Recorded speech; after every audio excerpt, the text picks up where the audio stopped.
नमस्कार विद्यार्थी मित्रांनो, प्रश्न बघा. मुंबई उच्च न्यायालय क्लर्क भरती 2025च्या पेपरमध्ये विचारला गेलेला हा अतिशय चांगला आणि सोपा असा प्रश्न आहे. हा प्रश्न सोडवायचा कसा तर या व्हिडिओच्या माध्यमातून आपण समजून घेऊ. प्रश्न काय आहे बघा.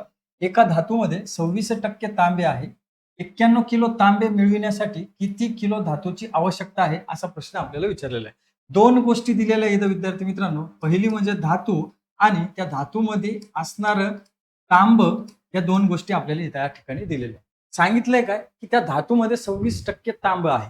मग या 26%चा अर्थ काय होतो विद्यार्थी मित्रांनो? जर धातू 100 किलोचा असेल तर त्यापैकी 26% हे काय असणार आहे? फिक्स तांब असणार आहे. मग 100 पैकी 26% म्हणजे काय? तर 26 केजी तांबे असणार आहे, 26 किलोग्राम. पुढे काय विचारलंय आपल्याला की 91 किलो तांबे मिळविण्यासाठी किती किलो धातूची आवश्यकता आहे.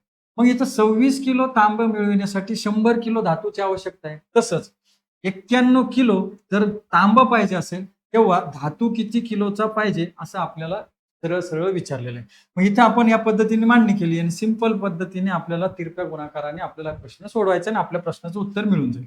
मग इथं आपल्या प्रश्नाचं उत्तर म्हणजे x ची किंमत. मग इथं तिरप्या पद्धतीने जर गुणाकार केला तर गुणाकार काय होईल? 100 गुणिले 91. इथं लिहिलं ॲज इट इज.